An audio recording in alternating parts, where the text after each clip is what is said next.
are now joined by Kevin Harvick, the driver of the number 4 Jimmy John's Chevrolet, fresh off of possibly one of the most exciting races and finishes I've ever seen. So if you can reflect first a little bit on that race last weekend and that final lap and how it kind of played back. And have you actually watched it on television since?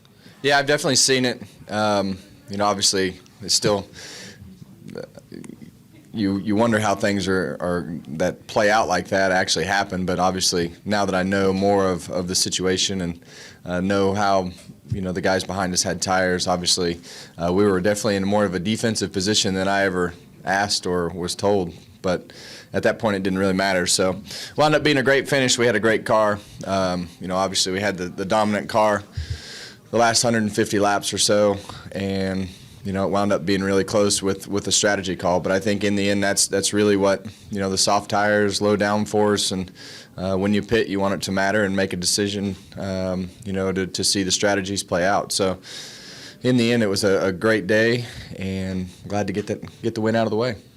Well, you touched on that a little bit about the low downforce and the tires and all of that. Can you give us a sense after the first several races here at Atlanta and these two and what you're expecting? I know you thought we'd see some exciting racing here in Fontana as well. Tell us a little bit about the package and your perspective on it and how it's impacted the racing on a week-to-week basis. Well, I think as a driver, especially last week, you look at myself and Dale Jr. and you look at the way you could go through traffic. It seems like the cars are affected a lot less by the aero push and being around each other. So they seem a lot less dependent on where you are in the field. Obviously, they're still going to be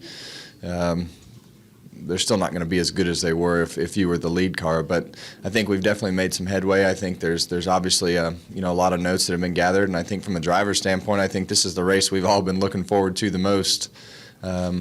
Just because of the fact that you have some high speeds and lots of racing lanes, and the cars are gonna slide all over the place. So it's definitely a weekend that we're all looking forward to, and this has probably been one of our better races throughout the years over the past several years. So it's going to be a fun weekend. Good. Looking forward to it. Questions from the media for Mr. Harvick. We'll start with Jeff Gluck, and we'll go over to Jerry. Jeff Gluck from USA Today. Obviously, this track has seams that aren't at most tracks. How do you attack the seams? Like, do you try to stay in between them? Do you put your tires in between them? And what is the penalty when you cross one, like on a restart or in a racing situation? Yeah, a lot of it just depends on how this particular package reacts to where the groove is going to go straight to the wall, or the left side's going to lay a lot of rubber. I was watching the race from 2011, and the left sides would actually keep the racetrack clean. So right on the seams seemed to be pretty good because the racetrack was cleaner there. So you just have to see how the racetrack rubbers up with this particular tire. The hardest part about the seams is just getting hung on one. That's really what you don't want to do. You want to have the tires just below it, just above it, and split it. But if you have the tire right on it, it just grabs it like glue, and it goes in the direction that you don't really want to go in. So you definitely have to try to split the seams and be off of it with the tire itself in order to make time. Okay, we'll go over to Jerry, and then to Kenny Bruce, and then to Wolfgang. Jerry Jordan, Performance Racing Network, and Kicking the Tires. After the end of this weekend, we'll be 5 weeks in, 5 races down. Is it good for teams to be able to go and regroup, and how will that help you guys going forward to kind of evaluate what you've done and move forward with the season? I think it's definitely good for everybody to have a chance to recharge their batteries. The West Coast swing is hard on everybody, as I'm sure a lot of you guys know. Just the travel and with the way that the schedule is now, you either have to stay out here or you're traveling back and forth, so you're going back and forth in between time zones. But the logistics of the race cars are the hard part, because there's really, there's 6 race cars that have to be prepared and ready to go when you take off from Atlanta. I mean, these aren't any of the race cars that you can basically race at Atlanta. I guess you could race them here, but you basically have to have 10 race cars ready, because you got to go to Daytona probably 12 because you got to go to the shootout. So you got to go to the shootout, you got to go to Daytona, you got to go to Atlanta, you got to have everything ready for your West Coast swing. So, you're looking at 10 or 12 race cars that have to be prepared, at the beginning of the year, way in advance, and then the logistics of getting everything out and getting, hundreds of people back and forth across the country wears on everybody. So it'll be a much needed break in order to kind of get into the meat of the season to not have to stay out west and do the things that it takes to run this West Coast swing. Okay, we'll go with Kenny and then over to Wolfgang.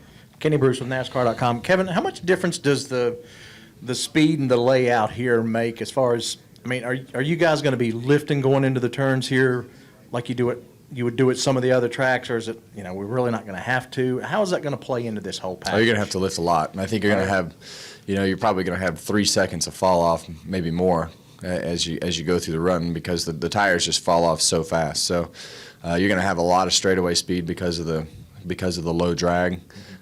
So yeah, there's definitely going to be a lot of off throttle time, and I think that the amount of time is going to change dramatically from the first lap to to lap 30. So it's going to be a huge pace swing. Okay, one other thing, sort of off topic, but Ron Hornaday won a championship for you guys when you were a team owner, and he's on the list of 25 nominees for the NASCAR Hall of Fame this year. What did he mean to your organization when you guys hired him and brought him in? Yeah, I've known Ron a long time, and for me, Ron was kind of one of my racing heroes as I grew up watching him race at Mesa Marin and in the Southwest Tour up and down the state. So, he's been very successful at what he's done. He did a lot of that on his own to start with, and obviously he wound up with DEI. But I think as you look at where we were as a company, he brought a lot of he made our company legitimate from a racing standpoint because he brought in a champion, a winner, and he continued to win. We won a couple championships with Ron there. I think we won 40 or 50 truck races. So I think as you look at what he brought that instant approval of a winner and a proven champion and a proven winner in himself. So we knew we just had to get our stuff right, and we were able to to be successful together, and it was fun to see him be successful at the end of his career. Well, Kevin, just a personal question. Will you and your team set up the clock for Sunday night to see what your sister team is doing in F1 in Australia?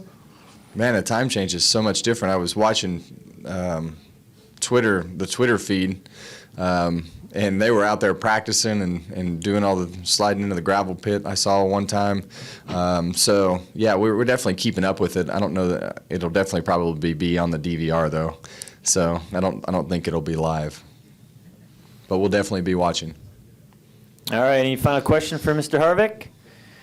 Kevin, thanks for coming Thank in. you. Good luck this weekend. Thank you.